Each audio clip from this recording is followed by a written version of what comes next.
Good morning, everybody. It's Tuesday. It is Tuesday. It's Tuesday.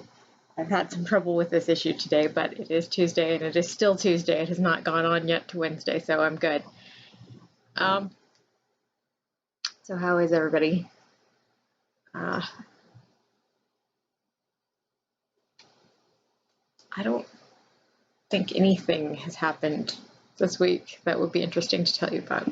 So I don't have any good discussions from my week, I don't think. I told you about the saga of the package that kept going back and forth between cities. It has arrived. All of my other stuff seems to have arrived.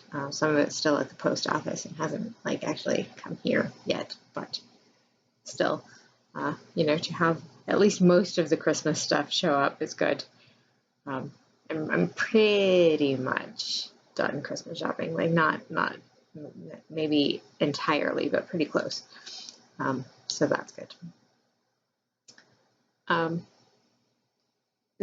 There was a tweet going around today, well, for the last couple days, that's like a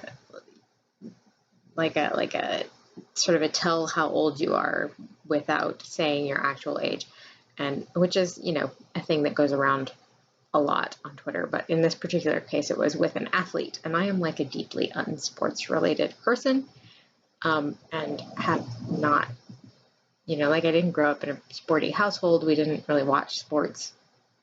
My dad occasionally watches games of some sort now, but as a kid, when I was a kid, he never did. No, my mom is wildly uninterested in sports. I was wildly uninterested in sports as a child and continue to be. So we did not have a lot of sports stuff in the house, but when I was very little, the first athlete that I remember knowing the name of was Mary Lou Retton, even though I didn't really even know what the Olympics were, and I didn't know anything about gymnastics, and I didn't I had no anything. And I remember insisting that we buy the box of Wheaties with her on it. She was the first female athlete that was on the box of Wheaties, which was kind of a big deal. It was actually something that was newsworthy thing at this point in history, which sounds ridiculous. Now, who cares about who is on a cereal box? But at that point, it actually was something that was a thing people talked about. But I was thinking about it afterwards, and I remember I convinced my mom to sign me up for gymnastics classes, and I was the most uncoordinated child, and I remember my mom having massive misgivings about this, and she wanted to be encouraging, but she also was this is going to end in disaster, I can feel it. And I was terrible at it, really terrible at it. But probably the only thing that saved me is that the woman who was teaching the class had some kind of, I don't really remember now because I was very small, but she had some kind of a medical issue or family emergency or something like that. She ended up canceling the class just a few weeks into it, and so I did not go back to gymnastics after that. My mom was very careful not to sign me up for any more gymnastic classes. I did, however, learn to do a cartwheel, which has stayed with me. That is the only thing that I actually learned how to do while I was taking that class, and I can still do a cartwheel. So I got something out of it, I guess. All of my sports and vaguely athletic related things always went very poorly. I also I took ballet and tap for 4 years as a kid, and I was terrible at it. Although, to be fair, I think I would have been less terrible at it if my teacher had made any effort whatsoever to teach me anything. She did not. Which is why I stopped taking classes eventually when I got old enough to realize that I wasn't actually learning anything and was not even enjoying it anymore. I was like, yeah, no, I don't think I'm going to do this anymore. I was really disappointed because that would have been, the next term would have been the first time that I would have been eligible to start learning to dance on point, which I had been really excited about. I don't know why, but I had been. And so I was very disappointed that I was quitting like just when I would have been able to do the thing that I had been waiting to do all this time.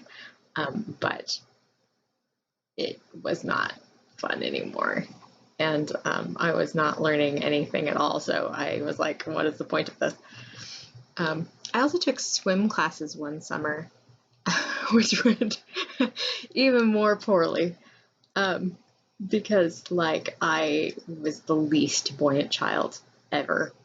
And I would just regularly sink to the bottom of the pool and just sort of stay there. And the teacher kept telling me, no, the human body is buoyant. You will, if you just wait, you will rise back up. Like we're trying to teach us to float at one point, and I kept getting in trouble because I would sink down to the bottom of the pool and then I would stand up, and she would be like, no, if you just wait a minute, it's because you keep standing up. If you would just wait a minute, you would rise back up. And I'd be like, but I'm sinking to the bottom of the pool and then staying there. I'm not rising anywhere. And like, she just wouldn't believe me, and she wouldn't help me get up or anything. So eventually I was just like, this is very bad and I'm going to drown. And I did not learn to float. I can float now, but I eventually had to like teach myself to float years down the line by simply inflating my lungs as much as possible and then just breathing as shallowly as possible in order to keep that buoyancy. I can't just like float just by lying on my back the way that other people apparently can. And so I never did learn to swim really. I mean, I can sort of flail around, but like I can't really swim. It's not good. I took an entire summer of swim classes and it didn't go well. So yeah, basically all of my sports related things went like that. I'm not a very athletic or sporty person. Not very coordinated. I was agile. Like back when my health was better, I was agile. I was good at climbing on things. I had quick reflexes, but I was not very coordinated, and I wasn't good at any kind of sports things. PE classes were a nightmare. I don't know why I'm talking about this. This is just kind of a weird tangent I got on. So yeah. So I hope everybody's doing well. I don't know what's going on with you guys this week, but I hope whatever it is, it's going swimmingly, so to speak. I'm sorry, that was a really terrible joke. So I love you all a lot, and I will see you next week. I'll try not to make any more really bad puns, and don't forget to be awesome.